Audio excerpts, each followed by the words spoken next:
ఆయన చెంచులు ఆదివాసులు ఇప్పుడు ఆదివాసులు అంటే దాదాపు ఆదివాసీ తెగల్లో మేము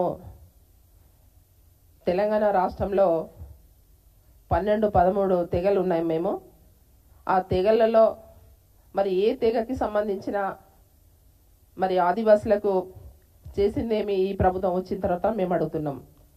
ఎందుకంటే ఈరోజు ఎక్కువ అధికంగా ఉన్న ప్రాంతాలు కూడా ఉన్నాయి. ఆదివాసీ ప్రాంతాలు ఉమ్మడి ఆదిలాబాద్ కావచ్చు, తర్వాత మన ఖమ్మం భద్రాచలం కావచ్చు, ఇటు చూస్తే అచ్చంపేట కావచ్చు, కొన్ని ప్రాంతాలలో మరి ఆదివాసీ నివసిస్తున్న వంటి గ్రామాలు మరి ఆదివాసీ తెగలకి సంబంధించిన వంటి మరి ఆత్మగౌరవానికి సంబంధించింది కానీ, లేకపోతే ఆదివాసుల్లో సంబంధించింది కానీ మరి అంత ప్రేమ ఉంటే మరి ఈ ప్రభుత్వంలో ఉన్న మరి ముఖ్యమంత్రి రేవంత్ రెడ్డి గారు మరి నీకు ఆదివాసుల మీద నీకు అంత ప్రేమ ఉంటే మరి నువ్వు మరి గిరిజన శాఖ మంత్రిగా ఎందుకు నియమించట్లేదని మేము అడుగుతున్నాం. మరి గిరిజన శాఖ మంత్రే లేరు. మరి మంత్రి లేకపోవడంలో మరి ఆదివాసులు పోయి ఎవరికి చెప్పుకుంటారు? ఎవరి ఆ గిరిజన శాఖ కూడా మరి ఆయన దగ్గర పెట్టుకొని మరి గిరిజన శాఖలో ఏం చేస్తున్నాడు? ఇవాళ పోయి అచ్చంపేటలో బాగా మాట్లాడుతున్నారు. ఆ రోజు ఏదైతే ఇందిరా జలప్రభ అని పెట్టారు, ఆ రోజు కాంగ్రెస్ ప్రభుత్వం ఉన్నప్పుడు, తర్వాత మా ప్రభుత్వంలో 2014లో ఏర్పాటు చేసినటువంటి తెలంగాణ రాష్ట్రంలో ఆ రోజు గౌరవ మాజీ ముఖ్యమంత్రి గారు కేసీఆర్ గారు మరి ఆయన చాలా చక్కగా ఎవరి పేరు కూడా పెట్టలేదు, గిరి వికాస్ అని పెట్టారు. గిరి వికాస్ అని పెట్టి మరి దాన్ని మరి గిరిజనులకు అందరు కూడా మరి సర్వే చేయించి ఎవరికైతే మరి బోర్లు అవసరం ఉందో వారికి మరి బోర్లు ఇవ్వడం జరిగింది. మరి 3 ఫేజ్ కరెంట్ ఇవ్వడం జరిగింది. మోటార్లు ఫిట్ చేయడం జరిగింది. అది ఇప్పుడు కూడా వివరాలు తీసుకోవచ్చు. ఇప్పుడు ఐటీడీ కమిషనర్ గారు ఉన్నారు కదా, ట్రైబల్ వెల్ఫేర్, మరి వారి ద్వారా తీసుకోవచ్చు. గతంలో ఇందిరా ప్రభలో మరి వాళ్ళు కాంగ్రెస్ ప్రభుత్వం ఉన్నప్పుడు ఎన్ని చేశారు? మా ప్రభుత్వంలో మరి ఆ రోజు మరి మాజీ ముఖ్యమంత్రి గారు కేసీఆర్ గారు ఉన్నప్పుడు మరి 3 ఫేజ్ కరెంట్ కానివ్వండి, తర్వాత మోటార్స్ కానివ్వండి, తర్వాత ఇంకా మన బోర్లు వేయడం కానివ్వండి, ఫారెస్ట్ పట్టాలు ఇవ్వడం కానీ, ఇవి ఎంతవరకు చేశారని పూర్తి వివరాలు తీసుకోవచ్చు. ఎంత పచ్చి అబద్ధాలు మాట్లాడుతున్నారంటే మన రేవంత్ రెడ్డి గారు 24 గంటలు కరెంట్ ఉంటుందట. మరి ప్రజలు పోతే అడిగితే తెలుస్తుంది కదా. మా గ్రామాలకు రమ్మానండి. మా కొమరంభీం జిల్లా ఆసిఫాబాద్, అక్కడ మొత్తం ఆదివాసులే ఉంటారు, అన్ని వర్గాల ప్రజలు ఉంటారు. టౌన్లో అయితే అన్ని వర్గాల ప్రజలు ఉన్నారు. పక్కనే ఆసిఫాబాద్ పక్కన ఒక 4 అడుగులు కూడా దూరం లేదు బాబాపూర్ అని విలేజ్ ఉంది. 12 గంటలు కరెంటు తీస్తారు, 6 గంటలు కరెంట్ ఇస్తున్నారు. 24 గంటలు కరెంట్ లేదు. ఇవాళ ఉచితంగా కరెంట్ ఇస్తున్నామంటారు, జీరో బిల్ అంటున్నారు. ఎవరికి వస్తుందంటే జీరో బిల్లు? ఇవాళ మీరందరూ ప్రెస్ మిత్రులు, మీడియా మిత్రులు, మీరు కూడా గ్రామాలకు వెళ్ళండి. ఈ ప్రభుత్వం ఏం చేస్తుంది? ఇవాళ ఉత్త మాటలు, అబద్ధ మాటలు చెప్పడం అనేది ఇవాళ వరి పంట, ఇవాళ ఏదైతే కాళేశ్వరం ప్రాజెక్ట్ అంత పెద్ద ప్రాజెక్ట్ కట్టి మూడు పంటలకు నీళ్లు ఇస్తా ఉంటే ఈ ప్రభుత్వం వచ్చిన తర్వాత మరి వాళ్ళు అబద్ధాలు చెప్పుకుంటా పూట గడిపేయడం తప్ప కానీ రైతులకి నీళ్ళు ఇద్దాము, వారికి 3 పంటలు పండించడం మరి ధాన్యం ఏదైతే ధాన్యాన్ని కొనుగోలు చేద్దాము. వరి పంట ఇవాళ వరి ఎక్కడంటే అక్కడ కుప్పలేసుకొని ఉన్నాయి. ఏవైతే మన వడ్లు, మరి వడ్లు ఎందుకు కొనట్లేదండి? ఆ రోజు అసలు వడ్లు కొనడం అనేది 3 పంటలు తీయడము, మరి రైతు బంధు ఇవ్వడం, మరి రుణమాఫీ కూడా ఆ రోజు 1,00,000 రూపాయలు ప్రతి సంవత్సరం కూడా 25,000 చొప్పున ఆ రోజు ఎంతవరకు చేసామో అంతవరకు ఆ రోజు రుణమాఫీ కూడా అయింది. అది రైతులకు అందరికీ తెలుసు. ఇవాళ రుణమాఫీ చేశామని చెప్తున్నారు. రుణమాఫీ ఎవరికైందండి? ఇవాళ గ్రామాలకు రండి, మా గూడళ్ళకు కానీ తాండాలకు కానీ గ్రామాలలో వస్తే తెలుస్తుంది ఎంతమంది రైతులకు రుణమాఫీ అయింది, ఎంతమంది రైతులకు మన రైతు బంధు వస్తుంది. ఎక్కడ కూడా రైతు బంధు లేదు, రుణమాఫీ లేదు. నిజంగా అండి ఈ ప్రభుత్వంలో అసలు ప్రజలు ఇవాళ ఎక్కడ పోతే కూడా వాళ్ళే తిడుతున్నారు. ఎందుకంటే ఆ రోజు లేనిపోని ఆ రోజు ఏవైతే మన కేసీఆర్ సార్ ఇచ్చిన వంటి మన రైతు బంధు ఎకరానికి 10,000 ఇస్తా పోతే మరి కాంగ్రెస్ ప్రభుత్వం వస్తే మమ్మల్ని గెలిపిస్తే 15,000 ఇస్తానన్నాడు. 15,000 కాదు, 1 రూపాయి కూడా ఇవ్వట్లేదు. ఇప్పుడు 3వ పంట వచ్చింది ఇప్పుడు వాళ్ళ ప్రభుత్వంలో.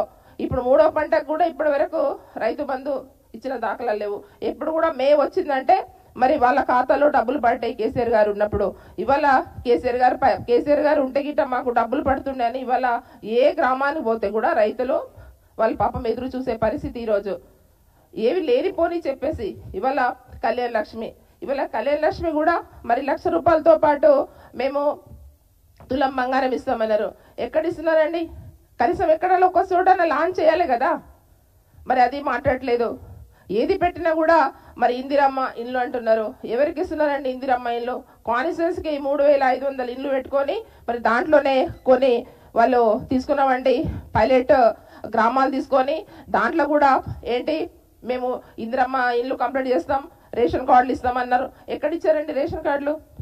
ఎంతమందికి కొత్త రేషన్ కార్డులు ఇచ్చారు? ఇవాళ రేషన్ కార్డు లేకుండా ఉన్నారు. పెన్షన్ కూడా పెంచుతామన్నారు, పెన్షన్ పెంచడం లేదు. ఇవాళ తులం బంగారం ఇవ్వట్లేదు. ఏదైతే నిజంగా అండి ఈ ప్రభుత్వము ఎంత దళిద్రంగా ఉందంటే అసలు సీఎం రేవంత్ రెడ్డి గారు అసలు మహిళలు ఆడపడుచులు పాపం ఆ రోజు మరి హాస్పిటల్లో డెలివరీ అయిన వాళ్ళకి మరి కేసీఆర్ కిట్ ఇస్తుండే ఇవాళ పిల్లలకు. మరి దాంతో పాటు ఎవరైతే మన గర్భవతి ఉన్న వాళ్ళకు మా మహిళా సోదరులకు పాపం ఆడబిడ్డలకు వాళ్ళకు చాలా గరీబులు, మా ప్రాంతం అయితే చాలా గరీబులు. వాళ్ళ ఆ పరిస్థితుల్లో పాపం వాళ్ళకి న్యూట్రీ కిట్ ఇస్తుండండి. వాళ్ళకి 3 నెలలకు ఒకసారి న్యూట్రీ కిట్ ఇస్తుండే. టాబ్లెట్స్ టానిక్లు అన్నీ కూడా బలమైన వంటి వాళ్ళకు రక్త బలహీనతో ఉంటారు అనేసి వాళ్ళకి మరి న్యూట్రీ కిట్ ఇచ్చేది కూడా బంద్ చేశారు. అంటే ఎంత దళిద్రంగా వాళ్ళు ప్రభుత్వం వ్యవహరిస్తున్నదంటే అసలు చిన్నవి కూడా ఇవాళ కేసీఆర్ కిట్టు బంద్ చేశారు, న్యూట్రీ కిట్టు బంద్ చేశారు. ఇవాళ పెన్షన్స్ ఇస్తాం అనేసి ముసలోళ్ళకు కూడా వాళ్ళని మోసం చేశారు, రైతులను మోసం చేశారు. అంటే ప్రతి ఒక్కరు చెప్పుకుంటా పోతే మరి ఈ ప్రభుత్వం ఇవాళ 24 గంటలు కరెంట్ ఇస్తున్నాడట. ఎక్కడ ఇస్తున్నారు చెప్పండి? ఇవాళ ఎక్కడెక్కడ కూడా వడ్లు కుప్పలేసుకొని ఉన్నాయి. ఇప్పటి వరకు కూడా చేసింది మరి తీసుకున్న దాఖలాలు లేవు. మరి గత ప్రభుత్వం గురించి మాట్లాడుతాడు, పదే గత ప్రభుత్వం గురించి కేసీఆర్ గారి గురించి మాట్లాడతారు. ఇప్పుడు నువ్వు చేసినవి మాట్లాడు. ఇవాళ ఆదివాసుల గురించి చేసినామని మాట్లాడుతున్నాడు. ఆదివాసుల గురించి ఏం చేస్తామని మేము అడుగుతున్నాం. ఇవాళ జల్ జంగల్ జమీన్ కోసం పోరాటం చేసినామంటే కొమరం భీం. మరి కొమరం భీం ఆ రోజు ఎవరైతే ఆత్రంసకు నేను 2014 అప్పుడు నేను ఎమ్మెల్యేగా ఉన్నాను. అంతకుముందు 2009లో ఆయన ఎమ్మెల్యేగా ఉన్నారు. అప్పుడు కాంగ్రెస్ ఎమ్మెల్యేలు కానీ మంత్రులు కానీ ఒక్కరోజు కూడా జోడే ఘాట్లు పోయిన సందర్భం లేదు. ఏదైతే హట్టిలో ఇంతే సిమెంట్ విగ్రహంలో అక్కడ పూలమాలలు వేసి మరి అక్కడి నుంచే వెళ్ళిపోయిన వంటి దాఖలాలు అక్కడ కలెక్టర్స్ కానీ లేకపోతే గవర్నర్స్ కానీ లేకపోతే మంత్రులు కానీ ఏదైతే హట్టి గ్రామం నుంచే వెళ్ళిపోయిన సందర్భం ఈ కాంగ్రెస్ ప్రభుత్వంది. ఆ రోజు ఏదైతే మన ఇంద్రవెల్లిలో మరి అక్కడ ఆదివాసీ అమాయకమేమన్నా ఆదివాసులని చంపింది కాంగ్రెస్ ప్రభుత్వం. ఆ రోజు 1981లో ఆ రోజు మరి ఆదివాసులని తూటాలు పేల్చి చంపింది మరి కాంగ్రెస్ ప్రభుత్వం. ఆ రోజు నుంచి అక్కడ ఏ రోజైతే అక్కడ మేము అక్కడ నివాళులు అర్పిస్తామో ఆ రోజు కంప్లీట్ గా పూర్తిగా అక్కడ ఎవరిని కూడా పోకుండా 144 సెక్షన్ విధిస్తే మరి మా ప్రభుత్వంలో మరి కేసీఆర్ గారు వచ్చిన తర్వాత తెలంగాణ ఏర్పాటు అయిన తర్వాత మరి కేసీఆర్ సార్ అక్కడ మాకు ఇంద్రవెల్లిలో కూడా స్వేచ్ఛగా గిరిజనులు మరి స్వేచ్ఛగా మరి వారు నివాళులు అర్పించాలి ఆదివాసీ అమరులకు అనేసి ఆ రోజు 144 సెక్షన్ కూడా తీసివేయడం జరిగింది.